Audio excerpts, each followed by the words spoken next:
tips for doing kids cuts. Man, a lot of people do not enjoy doing kids cuts. I don't mind them in the slightest. There's only a couple qualms I've got, and I'll get to those in a minute.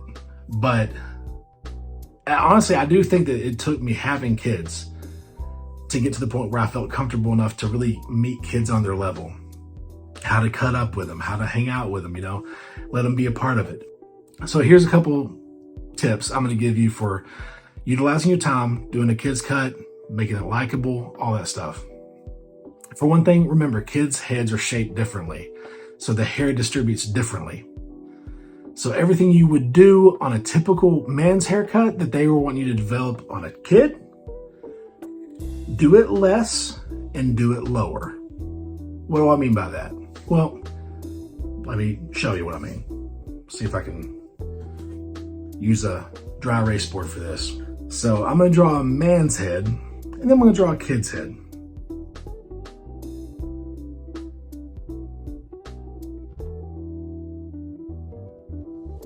Now this is not gonna be exact, but let's just say for this sake. Man's head, kid's head.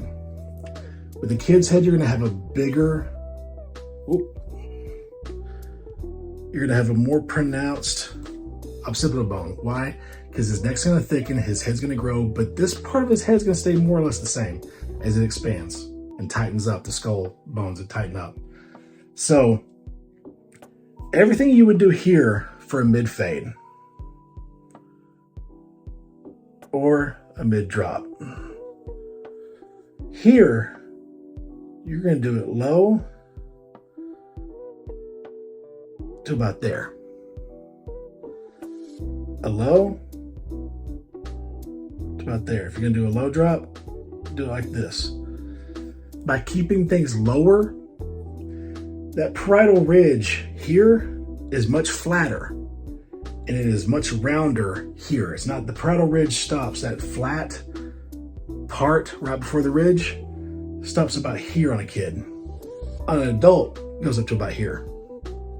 So whenever it comes to kids cutting, lower, lesser. What I mean by lesser, if what they want is a number 2, start off with a number 3. Don't take off as much hair. Also, looser. That's another thing too. Let your scissor work be looser. Be sure that you're leaving some texture in the hair, because typically, especially if they're under 6 or 7 years old, their hair is not fully developed yet. Their hairline, their hair density, it's not fully developed yet. And so by leaving it looser in your cutting, you're gonna give it more body and more texture, more ability to flow. So as far as the cutting part goes, with kids, I would say keep the fades lower. Remember that the flat of the head before the parietal ridge is lower on them, and that parietal ridge is actually bigger because of that. So it's a bigger round. So what you're gonna do is, instead of keeping things like this, you wanna keep things like this a little bit, if that makes sense. Whenever you scoop out and come out. Don't just, ride it up, because if you ride it up, all of a sudden, boom, you're into the round of the head, and all of a sudden it looks jacked. So lower, looser, less. 3 L's, lower, looser, less. That's the best way to keep kids' cuts tamed. Another thing, especially if it's a kid with very fine blonde hair, be sure that whenever you're doing your inner cut, where you're establishing the layers, you're putting in that inner cut, that you are truly following your guideline, because here in a second, you're gonna break it up. What I mean by that, after you've done that and the hair drops, if it's that real fine blonde hair that we all are scared to death of, you're gonna see all the lines. What you wanna do then is come in, shear over comb, scissor over comb, with your texture shears, with your thinning shears. And you're gonna lift pretty much at a 90 degrees, so straight out from the head. If it's a curve, it's like this. If it's like, so wherever that pivots, that 90 degree moves with it. But you're gonna lift the hair, and you're not gonna take out bulk. what you're gonna do is you're gonna texturize the tips. Start off with the tips. If that doesn't do it, then go half the distance of the hair shaft and texturize that. But before you do that part, just hit the tips throughout that entire area, comb it out, and watch those lines just completely disappear. It is one of the best tricks for dealing with fine blonde hair. Because what happens is, you're establishing with your straight shears, you're just cutting these lines in. And even if, you'd have to do the finest sections possible, and even then you're still gonna see lines. But if you come back through and texturize the tips of those hairs, you're gonna see it just break up and look loose, look faded, look blended. So that's the cutting tips. Now, whenever it comes to getting along with kids, just remember, man, you were a kid one time too. What would have put you at ease? A barber who's like, hey man, what's up? What we gonna be doing? Give me a fist bump. All right, give me knuckles. You gotta be cutting up with him a little bit. When you talk to him, don't be like, hey, hold still. What's that gonna do to that kid? All of a sudden you're a new daddy? A new authoritarian figure in his life? He doesn't need that. He needs a barber, man. Be his buddy. Cut up with him, be like, hey man, just remember I need you to hold still, okay? And be like, oh, okay, You got to get on their level. Be sweet. I know a lot of you guys are trying to act hard all the time. Drop it. Be sweet. Be a nice, likable dude for these kids. Trust me, they're not that bad at all to deal with. Plus, those kids grow up and they're gonna bring their kids to you. Because guess what? You're not gonna stay young forever. Believe me, I know. I've got a kid right now. I started cutting his hair when he was in 5th grade.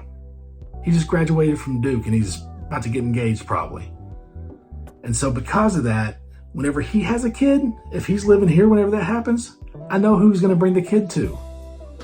And even if not, I might be doing that kid's first haircut.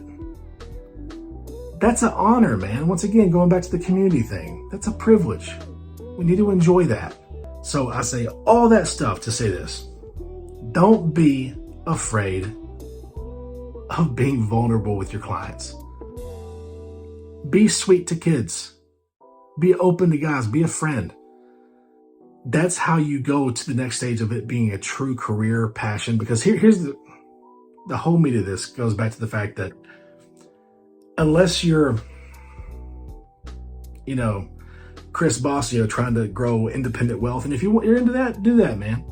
I love what I do, and I'm never going to stop doing this. I never gonna stop. This has to work for me. No, literally, this has to work. I can see myself cutting hair into my 80s if I live that long. Because barbers traditionally didn't retire. We cut till we die. And that may sound like a death sentence to you, and if so, maybe this business isn't for you, because here's a fun fact. By the time you've done this for 30 or 40 years, man, your best friends are your clients. Your people, your community. What makes you smile, what gets you up out of bed, all that stuff. That's your clients, man. Of course, you got your wife and your kids and grandkids, hopefully by that point, but men need community. And if you're in a barber, your shop becomes your community.